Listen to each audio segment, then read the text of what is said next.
Isang malakas na pagyanig ang kanilang naramdaman at mula sa kanilang harapan ay biglang tumalon ang isang napakalaking halimaw. Agad itong umatake, ngunit mabuti na lang at mabilis na nakuha ni Stark si Frieren kaya nakaiwas sila sa matinding atake.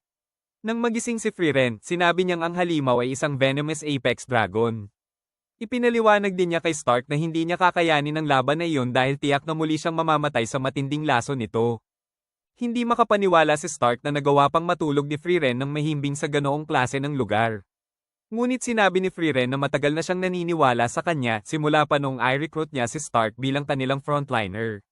Gayunpaman, ang tanging nasabi ni Stark ay desperado siyang tumakbo sa mga sandaling iyon. Kaya natanong ni Frieren kung oras na ba para umatras. Agad niyang ginamit ang kristal na muling nagliwanag ng matindi kasabay ng pagtakbo ni Stark habang buhat niya ang dalawa upang makatakas.